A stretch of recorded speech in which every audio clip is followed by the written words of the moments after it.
वाल को अरे घड़ी खंबा यार, बोला था ना, समझाया था ना मैंने, रिप्लाई करने करे पूरा। देखो अब हम लोग समझने वाले कैविटी प्रॉब्लम, ध्यान दीजिए। कैविटी प्रॉब्लम में क्या है, सुनना बेटा ध्यान से। ये एक प्रॉपर डिस्क था और डिस्क का जो रेडियस था वो ए था, प्रॉपर डिस्क था और डिस्क का रेडियस ए था। मैंने क्या किया, इसमें से एक a/2 रेडियस का डिस्क काटा और निकाल के यहां रख दिया। आगे बात समझ में, a/2 रेडियस का डिस्क काटा और निकाल के मैंने यहां रख दिया। दिख रहा है a/2 रेडियस का डिस्क काट के जो हटाया मैंने, सही में से यहां से काट के निकाला है मैंने। ये कैसे पता तेरे को? मैं बोल रहा हूँ, ठीक है ये सही है। तो ये a/2 रेडियस का डिस्क यहां से काटा और मैंने यहां निकाल के रख दिया। अभी जो रिमेनिंग ज्योमेट्री बची है ना, जिसके अंदर एक होल है, मुझे इस रिमेनिंग ज्योमेट्री का सेंटर ऑफ मास फाइंड करना है बेटा। हेमंत, चिरायु, शांत, मुझे क्या करना है, मुझे इस रिमेनिंग ज्योमेट्री का सेंटर ऑफ मास फाइंड करना है। आगे बात समझ में। तो रिमेनिंग ज्योमेट्री मुझे दिख रही है, वो जो दिख रही है वो एक्स एक्सिस का और सिमेट्रिक दिख रही है क्या? बिल्कुल, क्योंकि एक्स एक्सिस के ऊपर जैसी ज्योमेट्री है वैसे ही एक्स एक्सिस के नीचे ज्योमेट्री है। यानी बहुत पहले अपन लोगों ने कॉन्सेप्ट पढ़ा था, सदियों पहले, क्या था कि अगर कोई बॉडी किसी पर्टिकुलर एक्सिस के ऊपर सिमेट्रिक होती है तो उसका सेंटर ऑफ मास उसी एक्सिस पर लाई करता है, तो उसका सेंटर ऑफ मास कहां पे लाई करेगा? एक्स एक्सिस पे। पक्की बात है? वह एक्सिस के ऊपर सिमेट्रिक तो ये नहीं है, ठीक है। तो इसका सेंटर ऑफ मास कहां लाई करेगा? एक्स एक्सिस पे। आगे ध्यान दीजिए। तो अब मैं क्या कर रहा हूं, मैंने बोला भैया ये जो लेमिना थी, जो शीट थी, बेसिकली ये यूनिफॉर्म थी, यानी इसके हर यूनिट एरिया का मास जो था वो सेम था। मैंने मान लिया एरिया मास डेंसिटी कितनी मान ली मैंने? सिग्मा। एरिया मास डेंसिटी कितनी मान ली मैंने? सिग्मा। तो देखो इस बॉडी को मैंने बोल दिया 1, इसका मास बोल दिया मैंने कैपिटल M1, इस बॉडी को मैंने बोल दिया 2, इसका मास मैंने बोल दिया कैपिटल M2। समझ में आया बेटा? अब देखिए M2 क्या है, इसका एरिया कितना है, इसका रेडियस है a/2, इसका रेडियस कितना है? a/2, तो इसका एरिया हो जाएगा पाई r स्क्वायर, बोलो तो पाई a square by 4। Unit area का मास है सिग्मा, तो M2 कितना हो जाएगा? पाई a square by 4 into sigma. समझ में आ गया? जो रिमेनिंग ज्योमेट्री जो बची, जो बॉडी 1 है, उसका एरिया कितना होगा? टोटल एरिया कितना था? पाई a स्क्वायर। ये वाला एरिया कितना कट गया यहां से? पाई a स्क्वायर बाय 4, तो इसका एरिया कितना हो जाएगा? पाई a square minus pi a square by 4, तो कितना हो गया? 3 पाई a square by 4 multiplied by sigma, तो आ गया मेरे पास M1, M2 और M1 दोनों आ गए। समझ में आ गया? अब बेसिकली लास्ट क्लास में हम लोगों ने स्ट्रक्चर्स का सेंटर मास निकालना सीखा था, तो ध्यान दीजिए। मैंने ये बताया आपको कि जो बॉडी 1 है, इसका सेंटर मास कहां लाया करेगा? एक्स एक्सिस पर। मैंने बोला भैया ये हो गया ओरिजिन, मैंने बोला ये हो गया ओरिजिन, तो पक्की बात है यहां से यहां लाया करेगा। अरे यहां से मास हटा दिया तो सेंटर मास पीछे शिफ्ट होगा, जिधर मास ज्यादा होता है सेंटर मास उधर ही शिफ्ट होता है। मैंने बोला ओरिजिन के इधर यहां पर कहीं पर सेंटर मास आ गया इसका, इस जगह पे, और इसके कोऑर्डिनेट हो गए सपोज -x, 0। कितने हो गए? -x, 0। समझ में आ गया? मान लिया ये मैंने, अरे मैंने मान लिया ये। तो यानी बॉडी 1 जो है, जिसका सेंटर ऑफ मास निकालना है, उसका सेंटर ऑफ मास क्या हो गया? -x, 0। मैंने मान लिया, x का वैल्यू मैं भी निकाल लूंगा, x का वैल्यू मैं भी निकाल लूंगा। समझ में बालक? तो देखिए मुझे बॉडी 2 जो है, क्या वो सिमेट्रिक ज्योमेट्री है क्या? अरे प्रॉपर डिस्क है ना बॉडी 2, और कोई भी सिमेट्रिक ज्योमेट्री जो होती है उसका सेंटर मास उसका ज्योमेट्रिकल सेंटर होता है क्या? यानी बेसिकली इसका सेंटर मास यहां पे ये लाई करेगा, नहीं करेगा? डंडे, कोई भी सिमेट्रिक ज्योमेट्री होती है उसका सेंटर मास कहां लाया करता है? ज्योमेट्री के सेंटर पे। ठीक है, तो मैंने क्या किया, इस सेकंड बॉडी को उठाया और उठा के यहां रख दिया। क्या किया मैंने? इस सेकंड बॉडी को उठाया और उठा के जहां से हटाया था वापस वहीं फिक्स कर दिया। समझ रहे हैं इस चीज को? सेकंड बॉडी को उठाया और उठा के वापस वहां फिक्स कर दिया जहां से उसे हटाई थी मैंने। ऐसा मैंने अगर किया तो बेसिकली सेकंड बॉडी यहां पे फिल हो गई वापस से। तो ये बॉडी आ गई है सेकंड बॉडी, जिसका मास कितना है? M2। ठीक है, इस सेकंड बॉडी जो है बेसिकली ये क्या है? खुद एक सिमेट्रिक ज्योमेट्री है। इसका सेंटर ऑफ मास, इसका सेंटर, ज्योमेट्रिकल सेंटर यहां पे लाई करेगा। हाँ या ना बोलो? लाई करेगा। और ये जो पॉइंट होगा कितना होगा? क्या a/2, 0 होगा क्या? पक्की बात है ना? टोटल रेडियस था a, यहां से इसका रेडियस जो होगा इसको जस्ट आधा होगा, तो कितना होगा? a/2। तो इस पॉइंट का कोऑर्डिनेट कितना हो जाएगा? a/2, 0, क्योंकि इसका सेंटर ऑफ मास जो होगा C2 वो यहां कहीं होगा, इसका सेंटर ऑफ मास C2 यहां कहीं होगा, इसका सेंटर ऑफ मास C1 यहां मैंने बोल दिया। समझ में आ गया? अब एक बात बता, जब सेकंड बॉडी को उठा के मैंने यहां रखा तो जो नई बॉडी जो बनी है वो खुद एक सिमेट्रिक ज्योमेट्री है। यानी बॉडी 1 प्लस बॉडी 2 को मिला के जो बॉडी बन रही है वो खुद एक सिमेट्रिक ज्योमेट्री है। और उस खुद एक सिमेट्रिक ज्योमेट्री बड़ी वाली का सेंटर ऑफ मास कहां पर होगा? उसका ज्योमेट्रिकल सेंटर यानी ओरिजिन होगा। तो यहां पर ये हो जाएगा इसका सेंटर ऑफ मास, जिसको मैं बोलूंगा C0। या सोनो? Yes sir. समझ में आया नाजिश भाई? क्या किया, जिस बॉडी को मैंने काट के हटाया था उसको वापस उठा के रख दिया, वापस उठा के रखा तो जो नई जो बॉडी बनी है वो वापस से एक प्रॉपर ज्योमेट्री बनी है, जो वापस से प्रॉपर ज्योमेट्री बनी है तो उसका ओवरऑल सेंटर मास जो होगा, उसका जो ओवरऑल सेंटर मास होगा वो उसका ज्योमेट्रिकल सेंटर होगा। यानी क्या, सेकंड बॉडी का सेंटर मास मुझे पता है, जो नई जो ज्योमेट्री ओवरऑल जो ज्योमेट्री है उसका सेंटर मास मुझे पता है, जिस बॉडी का सेंटर मास मुझे निकालना था उसको मैंने मान लिया है। आगे बात समझ में? तो यहां पे फॉर्मूला क्या बन गया, फर्स्ट प्लस सेकंड दोनों बॉडीज को मिला के जो ओवरऑल सेंटर ऑफ मास होगा वो क्या होगा, XUM is equal to M1 x1 plus M2 x2 upon M1 plus M2, yes और नो? अरे ये तो कल बताया था मैंने पिछले लेक्चर में, ये तो क्या था अपन ने, अगर क्या होगा, रिजिड बॉडीज का सिस्टम या स्ट्रक्चर्स का सिस्टम है तो उसका ओवरऑल सिस्टम सेंटर मास क्या होता है, पहले एक बॉडी का सेंटर मास फाइंड करो, फिर दूसरी बॉडी का सेंटर मास फाइंड करो, पहली बॉडी का सारा मास वहां पे सेंटराइज मान लो, दूसरी वाली बॉडी का सारा मास वहां पे सेंटराइज मान लो, फॉर्मूला लगा तो ओवरऑल सेंटर मास कितना हो जाएगा, M1 x1 plus M2 x2 upon M1 plus M2। आगे बात समझ में? तो बेसिकली ये XUM क्या है, बड़ी बॉडी 1 प्लस 2 का सेंटर ऑफ मास, x1 क्या है जिसका सेंटर ऑफ मास मुझे निकालना है, x2 क्या है सेकंड बॉडी का सेंटर ऑफ मास। आगे बात समझ में? तो ओवरऑल बॉडी का सेंटर ऑफ मास XUM का x कोऑर्डिनेट कितना था, क्या 0 था, क्या ऑरिजिन ही तो था, ऑरिजिन ही था, इज इक्वल टू M1 कितना हो जाएगा बेटा, 3 पाई a square by 4 into sigma, M1 हो गया बेटा। x1 कितना होगा, क्या माइनस x होगा क्या, अरे ध्यान दो ना, x1 कितना होगा माइनस x होगा, प्लस M2 कितना हो जाएगा, पाई a स्क्वायर बाय 4, दिख रहा है, पाई a square by 4 into sigma, और x2 उसका कोऑर्डिनेट कितना हो जाएगा, क्या a बाय 2 हो जाएगा क्या, अपॉन M1 प्लस M2, यानी वैल्यू रख दो, डायरेक्ट रख दो, एक ही बात है, 3 पाई a square by 4 into sigma plus pi a square by 4 into sigma, वैसे भी 0 से मल्टीप्लाई हो गया, समझ में आया?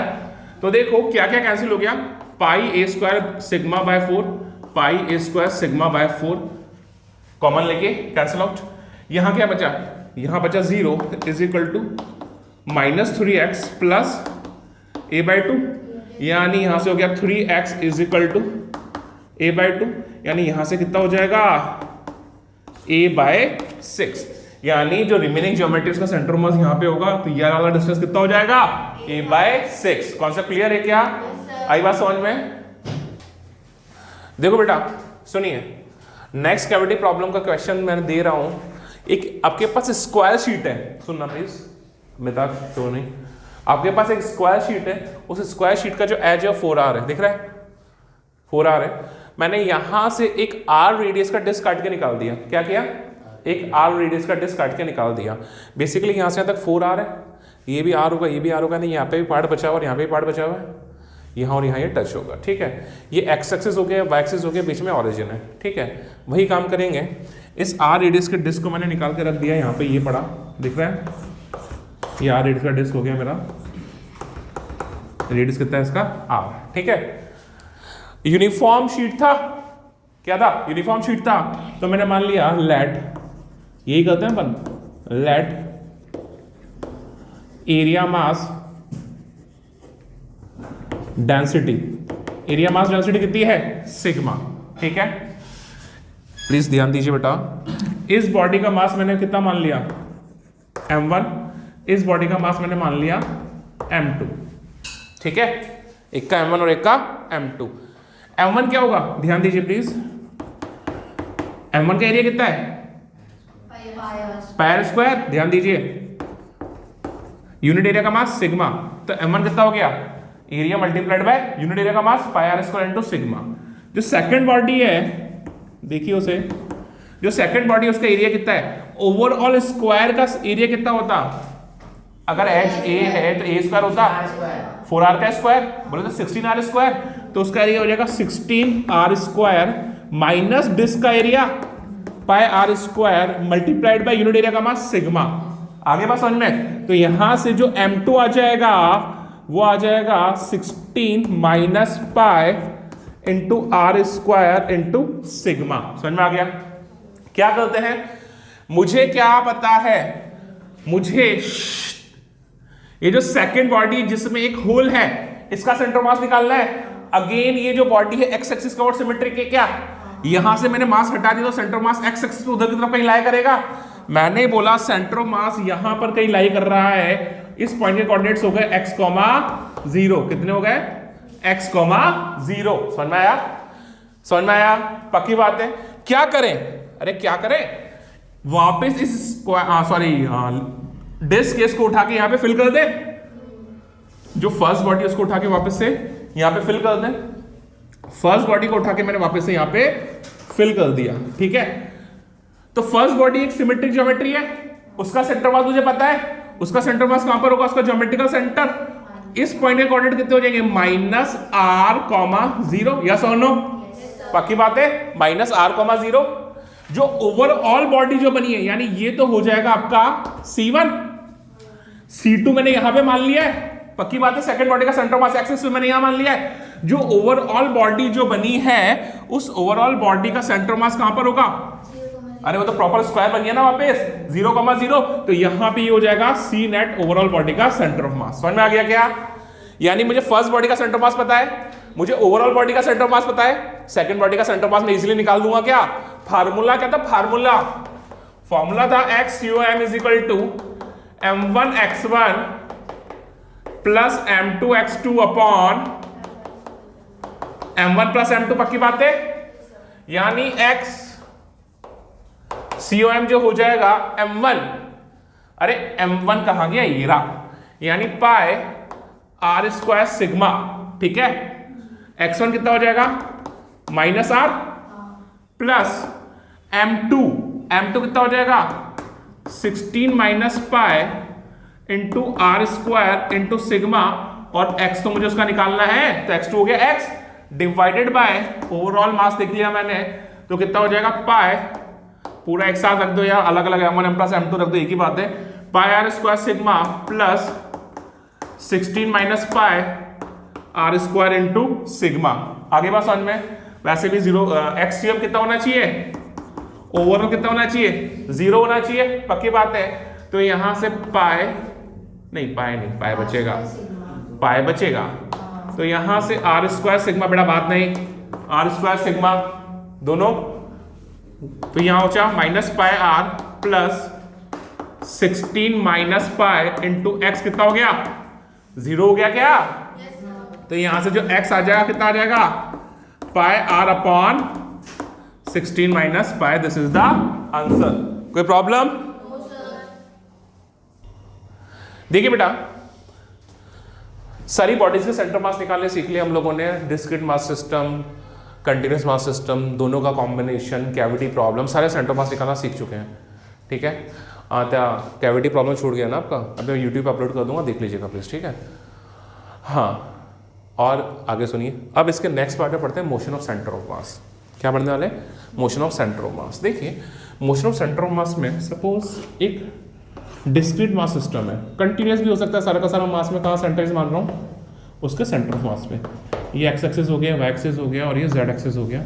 सपोज ये कोई पार्टिकल है जिसका मास है m1, ठीक है। इसका जो पोजीशन वेक्टर है, वो सपोज कितना है? r1 वेक्टर, ठीक है। सपोज ये कोई मास है m2, इसका जो पोजीशन वेक्टर है सपोज वो r2 वेक्टर है। ऐसे बहुत सारे पार्टिकल्स हैं, सबका position vector r3 vector, r4 vector and so on. तो यानी सेंटर ऑफ मास का जो पोजीशन वेक्टर होगा, सेंटर ऑफ मास का जो पोजीशन वेक्टर होगा वो क्या होगा? वही फॉर्मूला गया, m1 r1 vector plus m2 r2 vector plus m3 r3 vector and so on, divided by m1 plus m2 plus m3 and so on. समझ में आ गया? जैसे x कोऑर्डिनेट निकाला था, y कोऑर्डिनेट निकाला था, z कोऑर्डिनेट निकाला था, वैसे ही सेंटर ऑफ मास का पोजीशन वेक्टर, ठीक है। वेक्टर्स पढ़ा है सब लोगों ने, समझाया अच्छे से, ठीक है। तो ये हो जाएगा सेंटर ऑफ मास का पोजीशन वेक्टर। बच्ची समझ में आया देखो। अब अगर मैं वेलोसिटी की बात करूं, सेंटर ऑफ मास की वेलोसिटी कितनी होगी? अगर मैं वेलोसिटी की बात करूं तो मैं क्या डिफरेंशिएट कर दूं क्या? ध्यान दो इधर, क्या किया मैंने? Differentiate with respect to time कर दिया मैंने। क्या किया? Differentiate with respect to time कर दिया मैंने। तो देखिए यहाँ से d बाय dt of R C M vector, ठीक है। ये पूरा का पूरा टर्म कांस्टेंट है, बाहर आ गया m1 plus m2 plus m3 and so on, ठीक है। ऊपर वाले का डिफरेंशिएशन m1 कांस्टेंट बाहर आया, ये हो गया dr1 vector by dt plus m2 dr2 vector by dt and so on, ठीक है। dr1 वेक्टर बाय dt क्या होगा, velocity of first particle, dr2 vector by dt क्या होगा, velocity of second particle and so on. तो यानी drc vector by dt क्या होगा, velocity of centre of mass. तो यहाँ से जो velocity of centre of mass आ जाएगा वो आ जाएगा m1 v1 vector plus m2 v2 vector plus m3 v3 vector and so on, जब जितने पार्टिकल सारे के सारे divided by m1 plus m2 plus m3 and so on. ये फॉर्मूला आके आपके पास वेलोसिटी का, ठीक है। अगर आपको कोई एक्सेलरेशन के लिए बोल दे, एक बार और डिफरेंशिएट कर दो यार, सेम ऐसे डिफरेंशिएट हो जाएगा d by D T of velocity of C M, सारा का सारा बाहर m1 dv1 by D T, dv2 by D T, dv by d3 by D T and so on. तो यहाँ से एक्सेलरेशन ऑफ सी एम हो जाएगा, वो हो जाएगा m1 a1 vector plus m2 a2 vector plus m3 a3 vector and so on divided by m1 plus m2 plus m3 and so on. आगे बात समझ में, ठीक है। तो इस टाइप से सेंटर ऑफ मास का वेलोसिटी भी निकाल सकता हूं मैं और सेंटर ऑफ मास का एक्सेलरेशन भी निकाल सकता हूं। आगे बात समझ में, इसी फॉर्मूले से आगे के आप कॉन्सेप्ट डील करेंगे। काफ़ी आज के लिए, इसी से आगे क्लास करेंगे।